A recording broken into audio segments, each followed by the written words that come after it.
আজকের এক কড়াই তরকারি পিছনে অনেক গল্প আছে আপনারা ভাইয়েরা। বাইরে বৃষ্টি আর হচ্ছে 30 টাকার বাজার। তো যাই হোক, রিজিকে না থাকলে কোনো কিছু করার নাই। রিজিক হচ্ছে সবচেয়ে বড় জিনিস। তো ভিডিওটি সম্পূর্ণ দেখবেন আপনারা ভাইয়েরা, আর হচ্ছে চ্যানেলটিকে সাবস্ক্রাইব করে আমার ভিডিওর পাশে, আমার চ্যানেলের পাশে। এখন আমরা যাচ্ছি বাইরে। আজকে আমি আমার আমার বোন যাইতেছি, ঠিক আছে। আর ওই যে আমার ভাইয়ের বউ একটা আছে, দেখ, হ্যাঁ খাইতে বইছে। ওই যে বোন দাঁড়ায় রয়েছে, আর ওই যে পিছিয়ে একটা স্কুলে যাইব। আর আমার আম্মু, আমার মেয়েও কলেজ চলে যাইতেছে। তো এখন আমার আম্মু খালি একা একা বাসায় থাকবো, এই জন্য খুব তাড়াহুড়া করে বের হইতেছি যেন তাড়াতাড়ি করে আসতে পারি। টাটা, যা ওকে যা।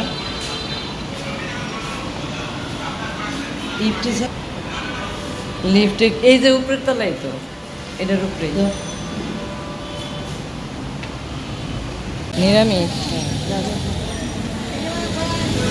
তো এখন আবার বাজার করতেছে। আধা কেজি চিচিঙ্গা দেন আর আধা কেজি পটল দেন, ভালো দেখে দিয়েন। হ্যাঁ হ্যাঁ, দুইটা মিলে 1 কেজি।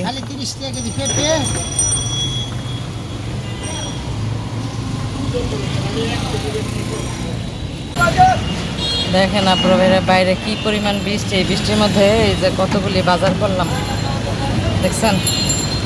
এই যে বাজার, এইগুলি নিয়ে এখন বাসায় যা রান্না করবো। এই যে আমার বোন পাশে, ওরে নিয়ে বের হয়েছিলাম কাজে। আর দেখেন কি বৃষ্টি, ঝুম বৃষ্টি বাইরে।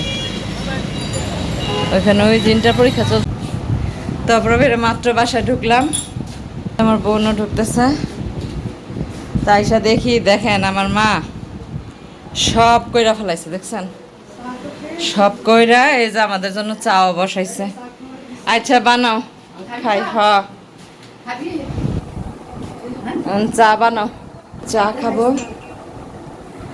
না না, তরকারি নেই, একটু চা খাবো। তারপর হচ্ছে এই যে বাজি, এগুলো কাটাকাটি করব, রান্না করব। কে আসসালামু আলাইকুম আপনার ভাইয়েরা। তো এখন আমি আমার বাড়ি থাকি। আমি কারোর প্রতি কোনো অভিযোগ করতে আসিনি আপনার ভাইয়েরা। আমি শুধু আমার জীবনের বাস্তব অনুভূতিগুলো আপনাদের সাথে শেয়ার করতে আসছি। যারা যারা আমার ভিডিওটি দেখবেন তারা একটা করে সাবস্ক্রাইব করে আমার চ্যানেলের পাশে থাকবেন, আর হচ্ছে লাইক দিয়ে ভিডিওটি দেখা শুরু করবেন। আপনারা ভাববেন যে বাবার বাড়িতে থাকি, কিসের চিন্তা, তাই না? কিন্তু একটা মেয়ের মনের ভিতরে কি চলে সেটা একমাত্র ওই মেয়েটাই ভালো বলতে পারে। যেটা আমি আমি আমার বাস্তব জীবন থেকে আমি যা উপলব্ধি করতে পারি আপনার মেয়েরা। তো সবার মতো আমারও ছোট্ট একটা সংসারের খুব শখ ছিল, কিন্তু আজ আর আমি পিছনের কথা, যা হারাইছি তা নিয়ে আর ভাবি না আপনার মেয়েরা। আমার এখন সবচেয়ে সর্বোচ্চ চেষ্টা আমার পরিবারকে ভালো রাখা, আমার বোন ভাই, আমার মা, আমার মেয়ে, আমার ভাইয়ের বউ ভাগ্নি, ভাইয়ের বউ ভাইয়ের ছেলে, সবাইকে ভালো রাখা। আমি সেই সাহস নিয়ে আমি এখন পথ চলতেছি, আর সেই সাহসটাই আমি এখন জোগানোর চেষ্টা করতেছি আপনাদের। জীবনে অনেক ঠকছি, অনেক হারাইছি, অনেক কিছু, অনেক হয়েছে আমার জীবনে। আমি আর পেছন দিকে ফিরেও তাকাইতে চাই না, আর হচ্ছে পেছনের কথা আমি আর ভাবতেও চাই না। এখন সামনে কিভাবে আমি ভালোভাবে চলবো, ভালোভাবে সব কিছু আমি ঠিকঠাকভাবে সবার দায়িত্ব পালন করব, সেই স্বপ্নটা নিয়েই আমি সামনে আগায় যাইতেছি। আর সবাই আপনারা ভাইরা আমার জন্য একটু দোয়া করবেন, আমিও আপনাদের জন্য দোয়া করি। যারা যারা আমার ভিডিওটি দেখতেছেন তাদেরকে অসংখ্য অসংখ্য ধন্যবাদ। আর তাদের জন্য তো আপনারা ভাইরা দেখলেন, তো বাহির থেকে আসলাম, তারপর হচ্ছে চা খাইলাম। খায়া এখন আম্মু তো ঘরের সব কিছু পরিষ্কার করে ফেলাইছে। এখন আমি আজকে কিছু সবজি কিনে নিয়ে আসছি। তা তো দেখছেন, কিছু মাছ দিয়ে আজকে সবজিটা রান্না করব। কি মাছ দিয়ে রান্না করব সেটাই ভাইবা করতেছি। দেখি কি মাছ দিয়ে রান্না করতে পারি। এই যে কয়টা চিংড়ি মাছ নিয়ে নিলাম, সবজি দিয়ে রান্না করব। আর এখানে এখন এই সবজিগুলো কাটাকাটি করি, কাইটা পরে রান্না বসাই। চিংড়ি মাছটা সবজি দিয়ে রান্না করব। এটাও ভালো করে ধুয়ে নিই। অল্প কয়টা মাছ নিয়েছি।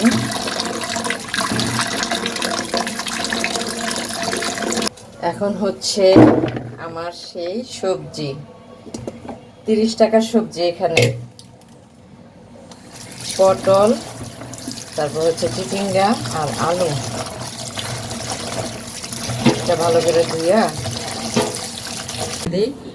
তো আপুরা ভাইরা আপনারা বলবেন যে আমার ভাইয়ের বউ আছে, তারপর হচ্ছে ভাই আছে, আমার এত কাজ কিসের, তাই না? কিন্তু আমার ভাই তো চাকরি করে, চাকরি না করলে তো টাকা আসবে থেকে, তাই না? বেতনটা পাবে থেকে। আর হচ্ছে আমার ভাইয়ের বউ, ও চলে যায় ওর ছেলেকে নিয়ে সকালবেলা স্কুলে।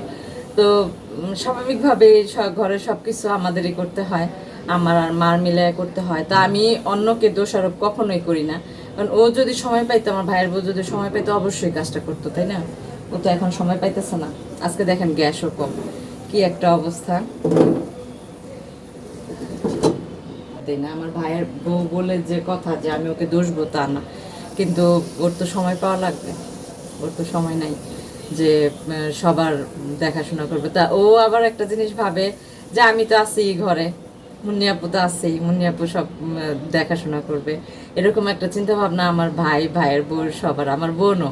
তো সবাই একটু যদি আমার উপর ডিপেন্ডেন্ট থাকে, তাহলে তো আমি তো আর আমার দিকে তাকাইলে হবে না, তাই না? আমি তো আর মানে নিজের ভালোর কথা চিন্তা করতেছি না এখন আপাতত, কারণ কি করব, মাও তো অসুস্থ, বোন আছে, বাইরে উঠতে পারি না। তো আমি মনে করি কি আপুরা ভাইয়েরা, সংসার শুধু একার একার না। আর যেহেতু সবারই একটা সংসারে সবারই দায়িত্ব কর্তব্য থাকে, তো নিজ নিজ জায়গা থেকে যদি নিজের নিজের দায়িত্বটা সবাই পালন করে যায়, তাহলে কিন্তু সংসারে বোঝাপড়াটাও ঠিক থাকে, আর হচ্ছে সংসারের ঝামেলাটাও তেমন হয় না, তাই না আপুরা ভাইয়েরা? তো আমি যেহেতু এখন আমার বাবার বাড়িতে থাকি, তো আমিও চাই যে আমি আমার নিজের দায়িত্বটা খুব সুন্দরভাবে আমি পালন করে যাই, আমাকে যেন কেউ পরে কিছু না বলতে পারে যে থাইকাও কিছু করলো না, যে বাড়িতে থাইকাও কিছু করে না। আমি চাই এটা যেন কেউ কিছু আমাকে না বলতে পারে, বলার আগেই আমি সব কাজকর্ম সব কিছু কইরা ফেলাই পড়ে হয়ে না। তো এখন পেঁয়াজটা দিয়ে দিচ্ছি, পেঁয়াজটা লাল লাল হয়ে গেছে, আমি একটু রসুন দিয়ে দিই।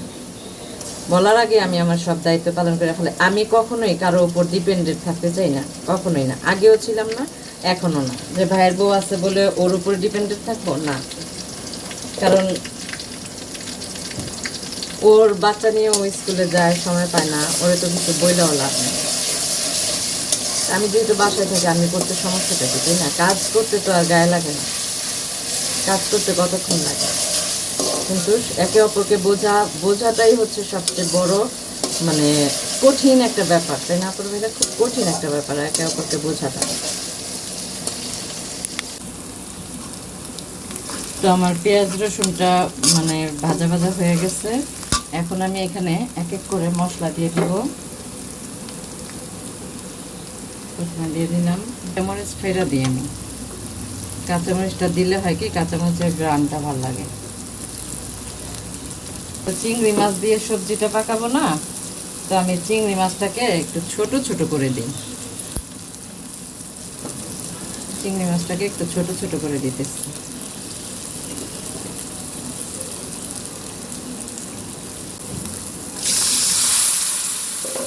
ঝোল দিয়ে আবার কষাবো মাছটাকে ভালো করে। আজকে না গ্যাসটাও একদম কম, গ্যাস কম থাকলে রান্না করে মজা নাই, ভালো লাগে না। তারপরে বেলা আমি মনে করি কি, জীবনে সব কিছু নিজের ইচ্ছে মতো হয় না কিন্তু, তাই না? তবে এই জীবনের এই কষ্টটাকে যদি নিজে শেষ অধ্যায় বানায় ফেলাম, তাহলে কিন্তু জীবনে চলা অনেক কঠিন। তো এই কষ্টটাকে জীবনের শেষ অধ্যায় কখনোই বানানো যাবে না আপুরা ভাইয়েরা। তো একটা জিনিস জানেন কি, আমি চাই আমার মেয়েও আমাকে দেখে শিখুক যে জীবনে যত কঠিন পরিস্থিতি আসুক না কেন, কখনো ভেঙে পড়লে চলবে না, ধৈর্য আর সাহস নিয়ে সামনে আগায় যেতে হবে। আমার মশলাটা কষানো হয়ে গেছে, আমি এখন এখানে সবজিটা দিয়ে দিব।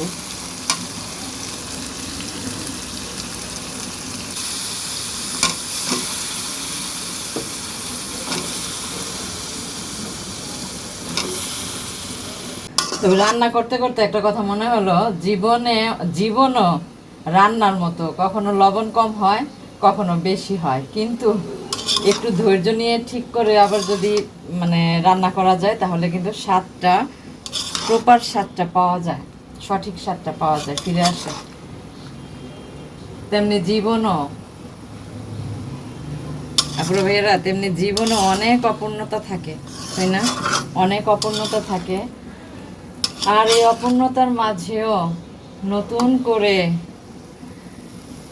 পূর্ণতা ফিরে পাওয়ার সুযোগ পাওয়া যায়,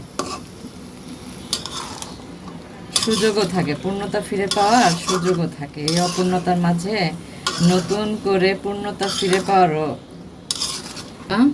এটা এখন কষতে থাক তরকারিটা। দেখেন আপুরা ভাইয়েরা, কত কষ্ট করে আমি তরকারিটা রান্না করলাম, এত খারাপ লাগতেছে আসলে কি বলবো আপুরা ভাইয়েরা। রিজিকে না থাকলে কোনো কিছু করার নাই। এক কড়াই তরকারি আমার নষ্ট হয়েছে, মানে আমার খুব খারাপ লাগতেছে। আমি বাসার সবাইকে এখন কি দিয়ে খাবার দিব বলেন তো? কত কত কষ্ট করে আমি বাজারটা করে নিয়ে আসছি, 30 টাকার বাজার এখানে। তারপর হচ্ছে চিংড়ি মাছ দিছি কতগুলি, আমার কতগুলি তেল মশলা খরচ হয়েছে এখানে। দেখেন কি একটা অবস্থা, খুব খারাপ লাগতেছে। আমি এখন কিভাবে সবাইকে আমি খাবার দিব, দুপুরে নাস্তা খাবার দিব, দুপুরে কি দিয়ে খাবে আমার সেই চিন্তা আর ভালো লাগতেছে না। এই এক কড়াই তরকারি নষ্ট হয়েছে, এখন এগুলি সব পরিষ্কার করতে হবে, সব। দুপুরে খাওয়ার মতো কিছুই নেই ঘরের মধ্যে। তারপরে বেরো দেখেন কত কষ্ট কইরা আমি তরকারিটা রান্না করলাম, হ্যাঁ, আর এখন আমার সব তরকারি পড়ে গেল। এগুলি রিজিক না, একদম রিজিক, কিচ্ছুই আমার তো না। এই যে এখন এগুলি সব পরিষ্কার করছি, কড়াই টড়াই সব পরিষ্কার করছি। কি কয়টা আছে দেখি, শুটকিও আছে মাত্র একটা, কিভাবে খামো আজকে কম তো। আমি যত চাই সুন্দরভাবে কাজ করতে, জানেন কখনোই সুন্দরভাবে কাজটা আমি শেষ করতে পারি না। এই যে এখন এই শুটকির বড়টা দিয়ে পরে আমাদের খাইতে হবে, কারণ একটা শুটকি আছে। তো দেখেন এখন ডাল বসাইছি আর ওই যে শুটকি বাগার, এটা দিয়েই দুপুরে খাইতে হইব।